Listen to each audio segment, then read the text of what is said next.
Coucou tout le monde, c'est Aurélie, bonjour et bienvenue à chacun de vous. J'espère que vous allez tous vraiment très bien. Je suis ravie de vous retrouver aujourd'hui pour une nouvelle vidéo. Et dans cette vidéo, j'avais envie de vous présenter 3 techniques créatives pour utiliser le papier calque. C'est vrai que j'aime bien utiliser mes produits de façon variée, et donc voilà, je me suis dit que ça pourrait vous plaire. Sur les 3 techniques, je crois qu'il y en a peut-être une que je vous avais déjà montrée, mais les 2 autres, c'était la première fois que je les testais. Ça vous tente?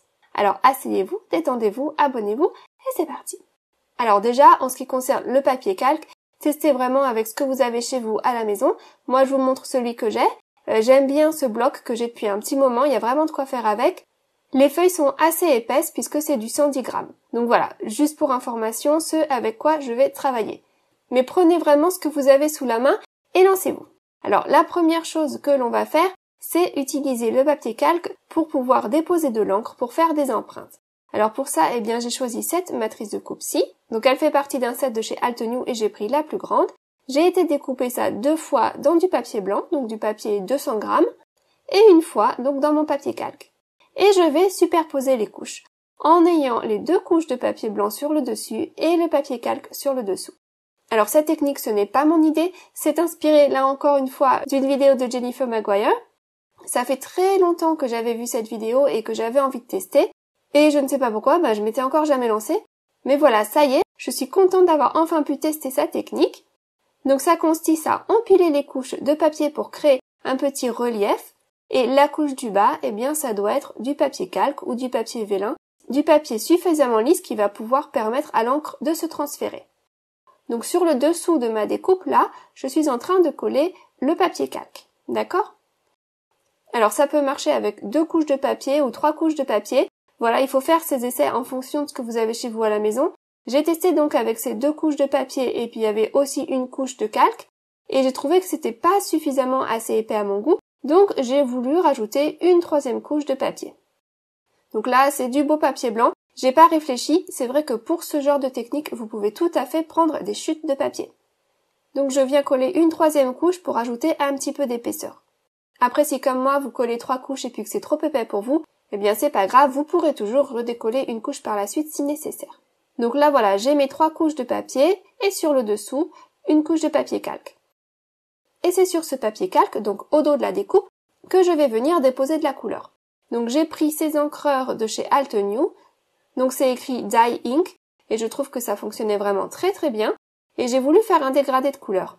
Alors j'avais pas de vert dans ces encreurs-là, donc j'ai aussi testé du coup un 2e type d'encre, et donc là c'est de l'encre Distress Oxide, et les 2 ont fonctionné vraiment sans souci. Donc je viens tapoter mon encreur sur ma découpe, là où il y a le calque, pour venir déposer l'encre. J'essaye de faire plus ou moins un dégradé entre les couleurs. Voilà, j'avais oublié de vous montrer que c'était donc de l'encre Distress Oxide, et sur le haut, je viens finir donc avec du bleu. Et vous voyez, on voit vraiment bien la couleur qui se dépose. Donc j'en mets vraiment bien de partout. Et voilà, ça y est. Ensuite, j'ai pas besoin de mettre de l'eau ou quoi que ce soit pour activer cette couleur. Ça va fonctionner tel quel. Vous allez prendre votre machine de coupe et pour faire de l'embossage à froid, c'est bien d'avoir un petit matelas comme celui-ci, un petit tapis en caoutchouc. Par-dessus, je vais déposer mon panneau blanc. Et ma découpe toute colorée, je vais venir la poser délicatement sur le dessus. Alors, la face colorée du côté du panneau blanc, puisque je veux que ma couleur se transfère sur mon panneau blanc. Donc je dépose ça le plus délicatement possible en essayant de faire que ça ne bouge pas. Ensuite, je vais venir ajouter un petit peu d'épaisseur. Alors là, c'est parce que j'ai fait mes essais et que j'ai trouvé que sinon c'était pas assez bien compressé à mon goût. Faites vos essais chez vous à la maison, c'est pas forcément nécessaire de rajouter cette épaisseur-là, et surtout ne forcez pas dans votre machine de coupe, sinon vous risquez de l'abîmer. Si ça ne rentre pas, on ne force pas. Donc j'ai fermé mon sandwich, j'ai passé tout ça dans ma machine de coupe, et voilà ce que j'en retire. Regardez, l'encre, elle s'est transférée sans aucune difficulté.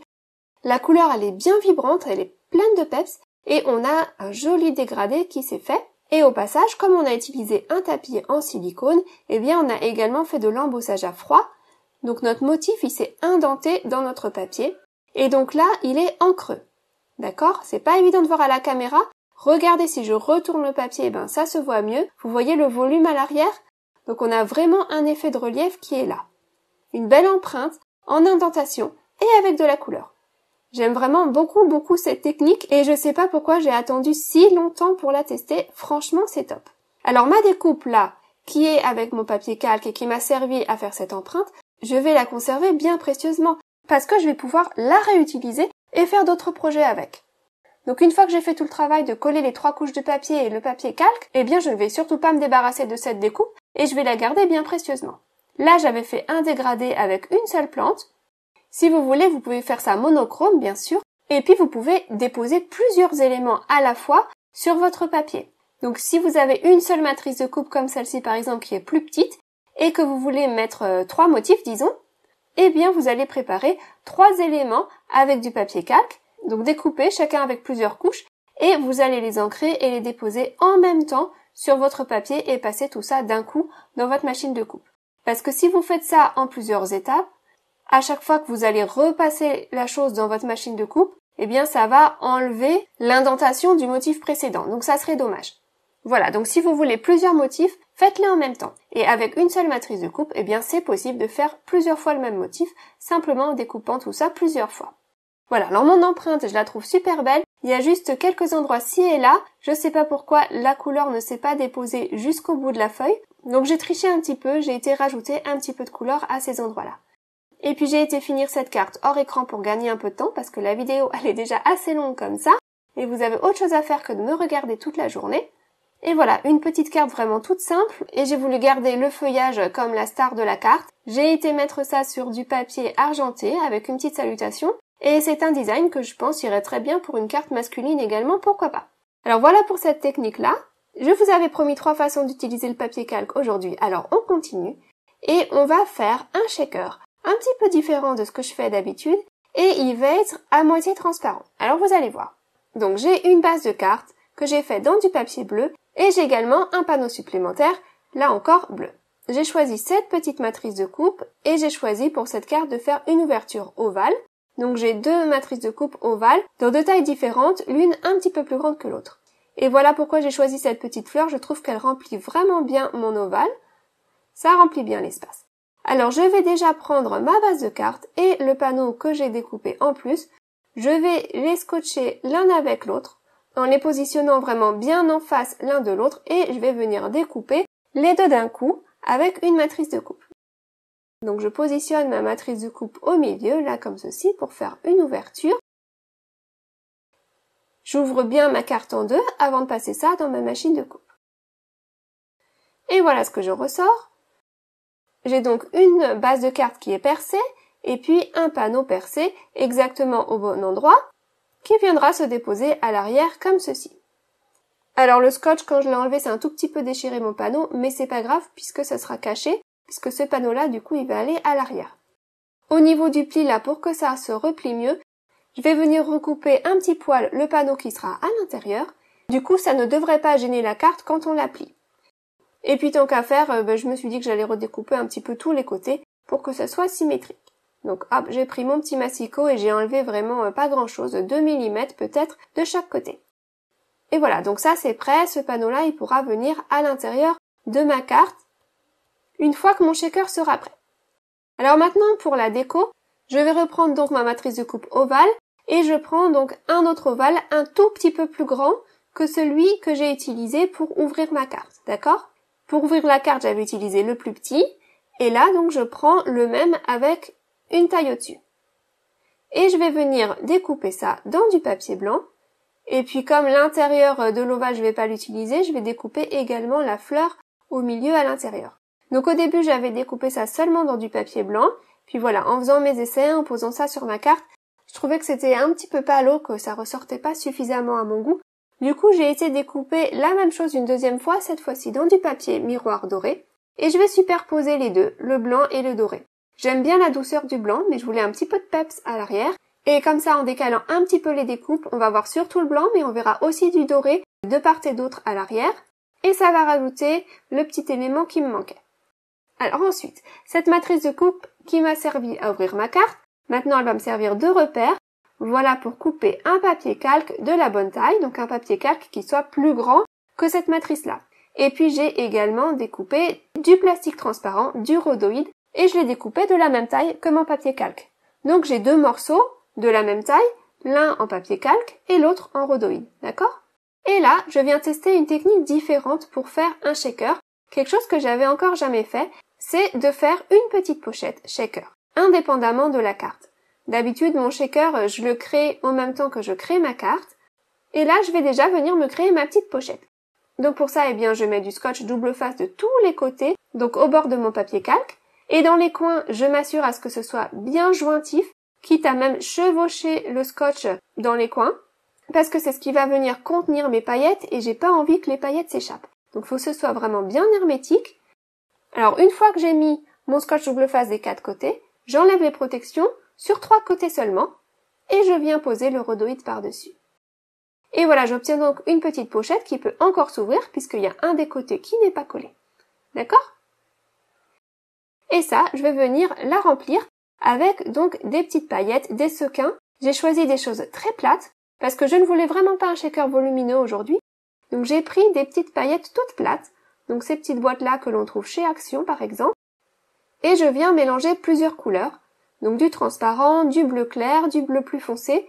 J'avais même sorti du doré mais finalement je ne l'ai pas utilisé. J'ai fini avec du bleu encore plus foncé. Faut pas hésiter à mélanger les couleurs, hein, ça rajoute un petit peu de vie. Et quand je viens mettre ça au dos de ma carte, eh bien je trouve que voilà, ça me convient, ça ressort bien, c'est sympa. Donc maintenant que c'est validé, eh bien je peux enlever la dernière des 4 protections. Voilà. Et du coup, eh bien je vais pouvoir venir fermer cette petite pochette. J'appuie bien et voilà. Tout est scellé. Vous voyez? Ça fait sympa comme shaker, non? Et puis ça bouge bien à l'intérieur, pas de souci, alors que c'est vraiment tout fin. Regardez, c'est vraiment pas épais du tout. Franchement, j'aime trop ce que ça donne, le fait d'avoir un shaker sans avoir une carte trop épaisse. Alors cette petite pochette shaker, eh bien je vais venir la coller au dos de mon ouverture, donc sur ma carte. Donc pour ça, là encore, j'ai choisi du scotch double face. Et je vais coller ça avec le rhodoïde transparent du côté de l'ouverture. Et voilà ce que ça donne. Donc du côté de l'ouverture, eh bien on voit vraiment bien les sequins.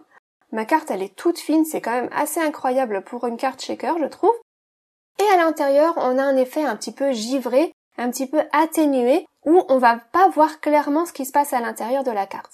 Du coup, on va pouvoir laisser un message à l'intérieur de la carte qui sera vraiment très discret. Vous voyez là mes doigts, on les devine, mais on les voit pas nettement non plus. Donc ça fait vraiment un effet très chouette. Pour finir la carte, eh bien j'avais ce panneau-là qui est percé également au bon endroit. Et je viens lui mettre du scotch double face au dos, voilà, pour venir le coller en place. Je trouve vraiment que dès qu'on travaille avec du rhodoïde, c'est plus facile de coller les choses avec du scotch double face. La colle liquide, elle va fonctionner bien sûr, hein, pas de souci, mais ça va mettre un petit peu de temps à sécher. Donc là, je prends mon panneau, je prends le temps de vraiment bien viser, parce que du coup, comme j'ai cet effet givré, c'est pas évident de voir ce que je fais. Et une fois que c'est bon, je peux enlever les protections et appuyer. Et voilà. Voilà, donc je n'ai plus qu'à venir finir la décoration de ma carte. Donc l'ovale doré, eh bien, je l'ai déjà collé en place. Je viens coller le blanc par-dessus, un petit peu en décalé. Comme si c'était blanc avec une ombre dorée par-dessous. Donc on aperçoit le doré, mais il n'est pas trop présent non plus. Et puis ensuite, eh bien, je fais la même chose pour la petite fleur. Donc j'ai déjà collé ma fleur dorée en place. Et je viens maintenant coller la fleur blanche par-dessus. Là encore, un petit peu en décalé. Voilà, c'est juste une idée pour changer un peu, hein. On fait vraiment la déco comme on veut. On peut mettre une image tamponnée si on préfère, ou un papillon 3D, on fait vraiment ce qu'on veut. Voilà, j'ai été mettre une petite salutation, et voilà ma carte terminée. Une carte shaker vraiment toute fine, et donc avec ce calque à l'intérieur pour faire cet effet un petit peu givré. Voilà une idée pour changer un petit peu. Alors pour notre troisième idée, eh bien c'est de faire de l'embossage à chaud. Parce que il faut savoir que le papier calque supporte très bien l'embossage à chaud. Alors ça, j'ai déjà dû vous le dire. Mais par contre, aujourd'hui, j'avais envie de combiner ça avec la brillance du papier miroir doré. Donc j'ai choisi un morceau de papier miroir. Je prends cette matrice de coupe-ci en forme d'étiquette. Voilà, donc ça va être une étiquette et pas une carte. Mais bon, on fait comme on veut, hein. J'ai été découper ça hors écran. Et puis maintenant, je vais passer ça dans un classeur d'embossage. Il faut savoir que si vous voulez faire une découpe et de l'embossage, c'est mieux de faire la découpe avant et l'embossage à froid ensuite. Parce que si vous faites votre embossage à froid en premier, et que vous passez ça ensuite dans votre machine à nouveau pour découper, eh bien ça va écraser votre embossage que vous avez fait la première fois. Donc on découpe d'abord, on embosse ensuite. Donc je passe ça au écran dans ma machine de coupe.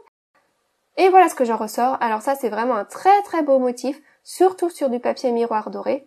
Je crois que ce classeur-là c'est de la marque Florilège Design.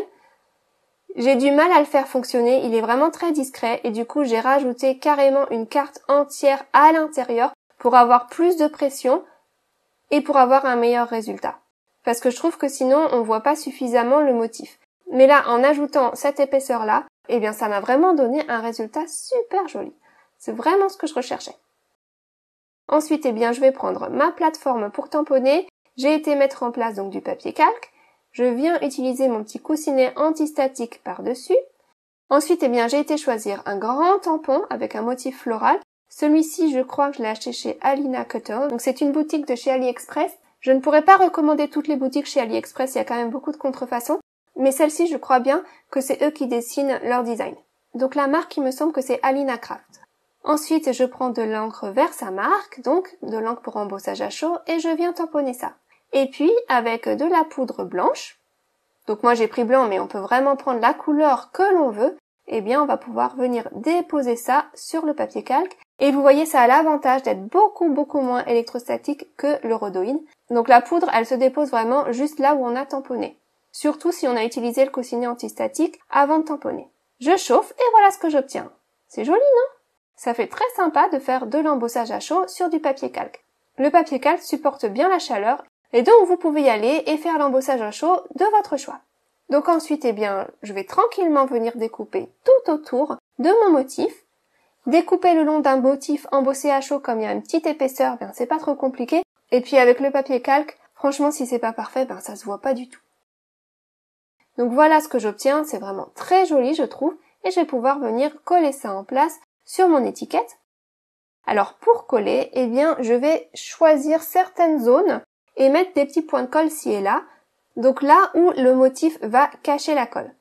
C'est-à-dire sur mon dessin, il y a des zones qui sont plus blanches que d'autres avec plus de lignes, et bien c'est là que je vais pouvoir venir déposer des petits points de colle ci et là, comme ça la colle sera discrète, elle sera cachée au dos du motif. Parce que si on met la colle sans réfléchir, alors là ça va se voir, et ça serait dommage. Donc voilà, j'ai été mettre également une petite salutation, et puis au dos de mon étiquette, puisque j'ai passé ça dans mon classeur de gaufrage, ben c'est pas très plat. Et c'est pas non plus la meilleure des couleurs pour venir écrire un message. Donc j'ai été découper une autre étiquette avec la même matrice de coupe, mais cette fois-ci dans du papier blanc, et je viens coller ça au dos. Comme ça me fait un résultat beaucoup plus propre. Voilà. Et franchement, j'aime trop le rendu de la transparence de ce papier calque collé sur du papier doré. C'est la première fois que je combinais les deux et ça me plaît. Alors ensuite, je vais venir coller quelques brillants. Là, j'ai choisi des petits dômes blancs, puisque mon embossage à chaud, il est blanc. Donc, je suis restée un petit peu dans ces tons-là, blanc et doré. Et puis, la même chose pour mes petits rubans, là encore blanc. Donc, j'ai été faire un petit nœud tout en haut, là, pour rajouter une petite déco. Je tire bien sur mon nœud, j'ai pas envie qu'il se défasse. Hop là, là c'est bon. Et puis ensuite, je peux couper tout ce qui dépasse. Et voilà! Ça y est, mon étiquette est terminée et je sais déjà à qui je vais la donner. Voilà. Voilà, bah moi j'aime bien cette couleur. Vous me direz également si ça vous plaît. C'est pas évident de vous montrer quand il y a du brillant. Il y a beaucoup de reflets à la caméra. Mais voilà, franchement c'est sympa. Allez, je vais vous remontrer les 3 projets du jour. En espérant que ça vous aura plu, en espérant que ça vous inspirera à vous lancer, à tester des choses peut-être différentes, à utiliser vos produits de 1001 façons. En tout cas, bah moi j'ai fini. Maintenant, c'est à vous de créer, de faire plaisir tout autour de vous. Si vous avez des remarques ou des questions, n'hésitez pas et laissez-moi un petit message dans les commentaires sous la vidéo. Allez, passez un excellent week-end et une très bonne semaine. À très vite, gros bisous, bye bye.